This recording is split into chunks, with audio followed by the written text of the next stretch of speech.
आप इस वीडियो तक पहुँचे हैं तो दो ही वजह हो सकती हैं। या तो आप जानना चाहते हैं होमी भाभा कैंसर हॉस्पिटल के बारे में, जो कि न्यू चंडीगढ़ मुलानपुर में है, और या फिर आप मेरे सब्सक्राइबर हैं और नेक्स्ट व्लॉग का इंतज़ार कर रहे थे। तो दोनों ही सूरतों में इस वीडियो से आपको जानकारी मिलेगी, मेरे बारे में भी और इस हॉस्पिटल के बारे में भी। जो नहीं जानते हैं उनके लिए मैं बता दूं कि मैं खुद यहाँ पर अपने फ़ादर को लेके आया हूँ। मेरे फ़ादर जो हैं वो मेटास्टेसिस मेलानोमा यानी कि स्किन कैंसर से डायग्नोस हुए हैं और उनका इलाज यहाँ पर चल रहा है और लगभग 1 महीने से मेरा यहाँ पर आना जाना है और पिछले 10-12 दिनों से फ़ादर यहाँ पे एडमिटेड हैं। ये हॉस्पिटल एक प्राइवेट हॉस्पिटल है जो कि गवर्नमेंट एडेड हॉस्पिटल है, यानी कि ये गवर्नमेंट ऑफ इंडिया का डिपार्टमेंट ऑफ एटॉमिक एनर्जी, उससे इनको ग्रांट्स जो हैं वो मिलती हैं, एड्स मिलती हैं। और एक्चुअली में ये प्राइवेट हॉस्पिटल ही है, तो क्योंकि इनको ग्रांट्स मिलती हैं तो ये काफ़ी सारी गवर्नमेंट जो सर्विसेज हैं, स्कीम्स हैं, वो यहाँ पे चलाते हैं। जैसे आयुष्मान, एम्प्लॉई का insurance schemes, ESIC, ECHS, ex service man contributory health schemes, ये सारी स्कीम्स यहाँ पर चलती हैं। और पंजाब गवर्नमेंट की भी जो स्कीम्स हैं उसके अंडर यहाँ पर इलाज हो जाता है। तो मेनली यहाँ पर आप किसी भी गवर्नमेंट स्कीम के अंडर जो यहाँ पर लागू होते हैं उसमें, या फिर प्राइवेटली भी इलाज करवा सकते हैं। प्राइवेटली आपको कोई भी प्राइवेट इंश्योरेंस जो है उसके थ्रू यहाँ पर इलाज करवा सकते हैं। मोस्टली सभी यहाँ पर एप्लीकेबल हैं। और पूरा बिल्डिंग का जो सेटअप है वो 2 हिस्सों में चलता है, प्राइवेट OPD और नॉर्मल जो OPD चलती है। और यहाँ पर पेशेंट्स को 3 कैटेगरीज़ में बांटा जाता है। जो प्राइवेट पेशेंट्स होते हैं जो कि इंश्योरेंस में या खुद पे करके यहाँ पर इलाज करवाना चाहते हैं, वो A कैटेगरी के पेशेंट होते हैं और उनको प्रायोरिटी मिलती है हर जगह पे, OPD IPD हर जगह पे। और दूसरे होते हैं B कैटेगरी के पेशेंट्स, वो भी प्राइवेट होते हैं लेकिन उसमें ECHS के पेशेंट्स भी इंक्लूड हो जाते हैं, तो वो एक सेमी प्राइवेट टाइप की स्कीम है। बाकी C कैटेगरी के पेशेंट्स होते हैं जो कि जनरल पेशेंट्स होते हैं। और इस तरीके से 3 प्रकार के पेशेंट होते हैं। तो सबसे पहले जब भी आपको इस हॉस्पिटल में आना है तो आपको क्या क्या चीज़ें चाहिए होंगी इस हॉस्पिटल में अपने मरीज़ को दिखाने के लिए। तो सबसे इम्पॉर्टेंट है कि आपको पूरा मेडिकल रिकॉर्ड, जितनी भी हिस्ट्री आपके मरीज़ की है वो आपको अपने पास रखनी है और एक फ़ाइल में उसको सलीके से लगा के रखना है डेट वाइज, ताकि यहाँ पर आपका टाइम वेस्ट ना हो। दूसरी चीज़, जो भी डॉक्यूमेंट्स चाहिए या जो भी स्कीम का आप लाभ उठाना चाहते हैं उसके कागज़ आपके पास होने चाहिए। जैसे अगर आप ECHS में यहाँ पर पेशेंट को दिखाना चाहते हैं तो आपके पास ECHS का कार्ड, आधार कार्ड, और जो अटेंडेंट होगा उसका भी आधार कार्ड चाहिए। बाकी अगर आप बाकी अलग अलग स्कीम्स का लाभ उठाना चाहते हैं जैसे आयुष्मान या ESIC वगैरह, तो उसके लिए भी आपको उनके आभा कार्ड, आभा ID वगैरह और आधार कार्ड वगैरह लगेंगे। और उसके साथ साथ अपने साथ एक पेन ज़रूर रखिए, क्योंकि जब आप पहली बार इस हॉस्पिटल में आएंगे तो आपको एक रजिस्ट्रेशन फॉर्म भरना होता है और उस रजिस्ट्रेशन फॉर्म को भरने के लिए आपके पास पेन रहना ज़रूरी है। तो ये मेन चीज़ें थी जो आप जब पहली बार यहाँ पर आएंगे तो अपने साथ लेकर ही आना है। और सबसे इम्पॉर्टेंट चीज़, अगर आपके मरीज़ का डायग्नोसिस हो चुका है, यानी पता चल चुका है कि इनको कैंसर है, तो उनकी जो बायोप्सी हुई होगी, यानी कि शरीर का कोई मांस का टुकड़ा निकाला गया होगा जिसके टेस्ट की वजह से ही पता चला होगा कि इनको कैंसर है, तो वो जो टुकड़े हैं वो लेकर आने हैं अपने साथ, क्योंकि वो यहाँ पर सबमिट करवाने होते हैं। तो ये सारी चीज़ें जब आप लेकर आएंगे तो आपका समय बर्बाद नहीं होगा। अगर आप यूं ही आ जाएंगे सीधा ही, तो हो सकता है अगर आप दूर से आते हैं तो आपको ज़्यादा चक्कर लगाने पड़ेंगे अपने मरीज़ को यहाँ पर अच्छे से दिखाने के लिए। तो जितनी चीज़ें मैंने आपको बताई, आप अगर पहली ही विज़िट में अपने साथ लेकर आएंगे तो आपके लिए बेहतर होगा। दूसरी चीज़ ये है कि जैसे ही आप रजिस्ट्रेशन फॉर्म वगैरह भर लेंगे तो आपको एक फ़ाइल बना कर दी जाएगी जिसका एक यूनिक कोड होगा, और साथ ही साथ आपको एक कार्ड भी बना के दिया जाएगा। मैं आपको दिखा देता हूँ। इस तरीके का कार्ड होता है जिस पे कि बार कोड होता है और आपके मरीज़ की डिटेल होती है, किस बीमारी के लिए उनका इलाज चलना है वो होता है, फ़ोटो होता है, ये सारी चीज़ें इस कार्ड में होती हैं। और ये कार्ड आपका इस्तेमाल होता है हर जगह, जब भी आपको अपॉइंटमेंट लेनी है, जब भी आपको दवाइयाँ ख़रीदनी हैं, और इसी कार्ड में आपको पैसे डलवाने पड़ते हैं जिससे कि बिलिंग हो जाती है। यहाँ पर कैश देकर काम नहीं होता है, तो आपको इस कार्ड को रिचार्ज भी करवाना पड़ता है। तो ये कार्ड आपका बनता है फ़ाइल के साथ और इस कार्ड को संभाल के रखना होता है। और ये कार्ड जितने भी टाटा के हॉस्पिटल हैं, चाहे वो मुंबई हो या संगरूर में जो एक है, वहाँ सभी जगह ये चलता है।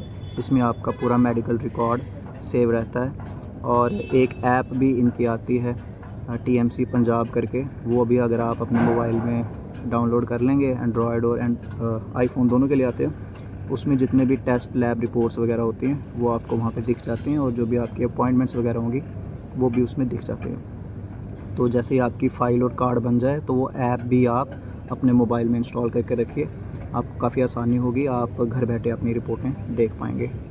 तीसरी चीज़ है OPD की अपॉइंटमेंट्स।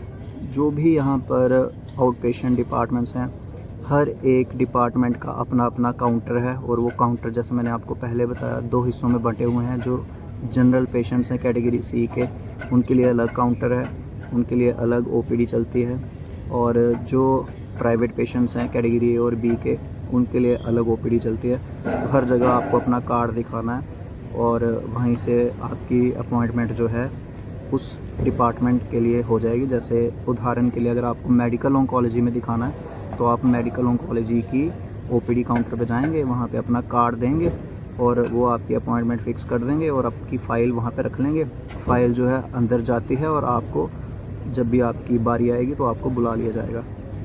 यहाँ पे मैं ये भी बता देना चाहता हूँ, क्योंकि ये हॉस्पिटल जो है यहाँ पर कैंसर के ही मरीज़ हैं और रश जो है वो होता है, चाहे आप जनरल कैटेगरी से हों या प्राइवेट OPD में आकर दिखाएं, तो काफ़ी पेशेंट्स होते हैं, तो टाइम लगता है, 2 से 3 घंटे भी लगते हैं आपकी टर्न आने में।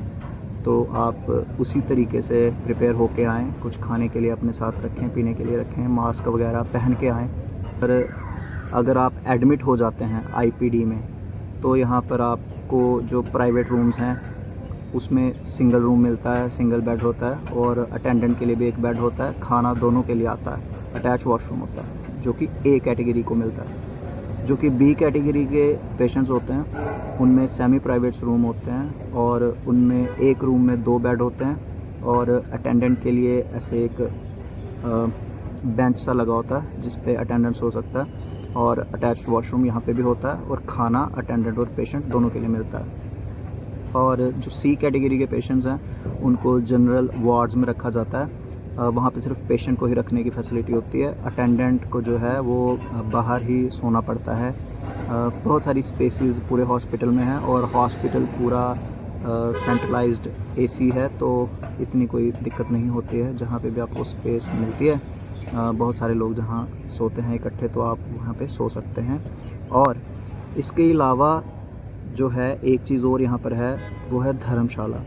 अब धर्मशाला का कॉन्सेप्ट ये है कि फॉर एग्ज़ाम्पल आपका पेशेंट को कोई ऐसी चीज़ है जो कि लगातार करवानी है यहाँ पे, जैसे कि रेडिएशन के जो है 4-5 सेशन लगातार लगते हैं। जैसे मंडे को, ट्यूसडे को, वेडनेसडे, थर्सडे, फ्राइडे, तो 5 दिन अगर लगातार रेडिएशन होनी है, लेकिन वो डे केयर प्रोसीजर है, उसमें एडमिशन नहीं होती है, तो आप एक दिन आकर रेडिएशन करवाएंगे। अगर पास घर है तो आप जा सकते हैं वापस, लेकिन अगर आप दूर से आते हैं तो आपके लिए अप डाउन करना मुश्किल है, और अपने पेशेंट को बाहर भी रखना मुश्किल है अगर वो चल फिर नहीं पाता है तो। क्योंकि आप अगर चल फिर पाता होता तो घर ले जाते या फिर कहीं होटल में रुक जाते, लेकिन अगर वैसा संभव नहीं है, बेड रिडन है आपके पेशेंट, तो उसके लिए धर्मशाला की व्यवस्था है, लेकिन उसके लिए आपको डॉक्टर से लिखवाना पड़ेगा कि इसको धर्मशाला में बेड दिया जाए। अगर आपको डॉक्टर लिख देता है और उसके बाद धर्मशाला में वैकेंसी रहती है, रूम वेकेंट रहता है, बेड वेकेंट रहता है, तो ही आपको वहाँ पे मिलेगा। अगर दोनों चीज़ें हो जाती हैं, डॉक्टर भी लिख देता है और धर्मशाला में रूम भी वेकेंट होते हैं, तो फिर जो है आपको 100 रुपये में जो है नीचे के रूम्स मिल जाते हैं, और 150 रुपये में ऊपर के फ्लोर के रूम मिल जाते हैं। डिफरेंस ये है कि जो नीचे के फ्लोर के रूम हैं उनमें कॉमन वॉशरूम है, और जो ऊपर के फ्लोर के रूम हैं वहाँ पे 2 बेड लगते हैं और अटैच वॉशरूम है। तो इस तरीके से आप अपने पेशेंट को मैनेज कर सकते हैं अगर आप दूर से आते हैं तो। लेकिन मैंने ये नोटिस करा है कि धर्मशाला मोस्टली फुल ही रहती है, और आप उसके भरोसे पे ना ही रहें। अगर आपका पेशेंट बेड रिडन है तो उसके लिए जो है आप सोचें कि आप कैसे मैनेज करेंगे। अगर आपको सिर्फ डे केयर प्रोसीजर्स के लिए बोला जाता है और आपको पेशेंट को बहुत दूर लेकर नहीं जा सकते, तो उसके लिए आपको सोचना चाहिए। बाकी जितनी भी चीज़ें हैं यहाँ स्मूथली हो जाती हैं, लेकिन जैसे मैंने आपको पहले बताया, क्योंकि रश होता है तो हर चीज़ में टाइम लगता है। 2 से 3 घंटे आपको वेट करना ही पड़ता है हर एक काम के लिए। तो ये थी चीज़ें जो आपको जानना ज़रूरी हैं अगर आप इस हॉस्पिटल में अपना पेशेंट का या किसी दोस्त को रेफ़र करना चाहते हैं इस हॉस्पिटल में आने के लिए। तो ये सारी चीज़ें आप दिमाग में रखें। एक इम्पॉर्टेंट बात ये भी है कि यहाँ पे सिर्फ एक ही अटेंडेंट अलाउड है। ऑब्वियसली जैसे हर हॉस्पिटल में होता है एक ही अटेंडेंट अलाउड होता है, लेकिन अगर आपका पेशेंट जो है ज़्यादा सीरियस है तो आप 1 या 2 लोग और एक्स्ट्रा आ सकते हैं, लेकिन उनको रहने के लिए खुद का इंतज़ाम करना पड़ेगा उनको, क्योंकि जैसे मैंने आपको पहले बताया अटेंडेंट के लिए सिर्फ एक ही बेंच या एक ही बेड मिलता है। तो उनके लिए थोड़े से सोफ़ा वगैरह में सोना पड़ेगा, या बाहर बेंचेस पे सोना पड़ेगा, या बाहर जो है वरांडा वगैरह में सोना पड़ेगा। तो वो आपको मैनेज करना पड़ेगा। अगर आप अपनी गाड़ी लेकर आते हैं तो पार्किंग की फ़ैसिलिटी यहाँ पर है, पेड पार्किंग मिल जाती है, उसमें कोई दिक्कत नहीं है। और क्योंकि अटेंडेंट और पेशेंट को ही खाना जो मिलता है आईपीडी में, तो यहाँ पर एक रसोई घर भी है, प्राइवेट रसोई है ये इसी हॉस्पिटल के अंदर। तो वहाँ पर जो ब्रेकफास्ट, लंच, डिनर, ये सारी फैसिलिटीज़ मिल जाती हैं। इस हॉस्पिटल में लगभग हर एक फैसिलिटी अवेलेबल है। इन हाउस ही सब चीज़ें हो जाती हैं, जैसे कि radiological, ultrasound, MRI, CT scan, PET scan यहीं पे हो जाता है। बाकी रेडिएशन वगैरह यहीं पे हो जाता है। जो टेस्ट हैं काफ़ी बड़े-बड़े या महंगे-महंगे आप कह लीजिए, जैसे मॉलिक्यूलर टेस्टिंग, वो सारी चीज़ें भी यहीं पर हो जाती हैं। तो उस तरफ से भी आप निश्चिंत रह सकते हैं कि आपको इधर-उधर जाना नहीं पड़ेगा। फार्मेसी में कभी-कभी कुछ दवाइयाँ छोटी-मोटी जो होती हैं वो नहीं मिलती हैं, तो वो आपको बाहर से लानी पड़ती हैं हॉस्पिटल के। तो नियर बाय 2 फार्मेसीज़ हैं, वहाँ से वो चीज़ें मिल जाती हैं। इतनी कोई दिक्कत की बात नहीं है। बाकी यही था सारी चीज़ें। और हाँ, एमरजेंसी के बारे में आपको बता देता हूँ। एमरजेंसी यहाँ पर 24/7 चलती है, और आप कभी भी अपने पेशेंट को एमरजेंसी में लेके आ सकते हैं अगर वो बहुत ज़्यादा पेन में है या कोई ऐसी चीज़ उनके साथ होती है जो कि आपको दिखानी ही दिखानी है एमरजेंसी में। तो एमरजेंसी यहाँ पर खुली रहती है और अच्छे से यहाँ पर एमरजेंसी में देख लेते हैं। मैं यहाँ पर आया था अपने फ़ादर को लेके एमरजेंसी में, क्योंकि उनकी भी थोड़ी तबीयत ज़्यादा ही ख़राब हो चुकी थी। तो अब थोड़ा स्टेबल हैं। आई होप कि वो ठीक हो जाएं। बाकी ये वीडियो बनाने का मेरा मोटिव यही था कि यहाँ पर मैं क्योंकि आया हूँ, इतने दिन यहाँ पे रहा हूँ, तो यहाँ से आने से पहले मैं भी चाहता था कि यूट्यूब पे या किसी तरीके से मुझे इस हॉस्पिटल के बारे में पता चल जाए, लेकिन बहुत कम ही कंटेंट है।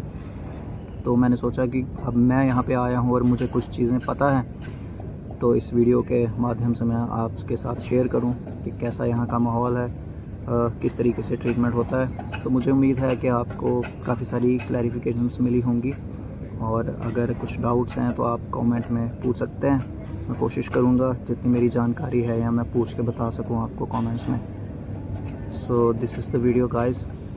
आई होप कि आपके कुछ काम आई होगी। Thanks for watching, and I wish के अगर आपका कोई पेशेंट है तो वो जल्दी से ठीक हो जाए।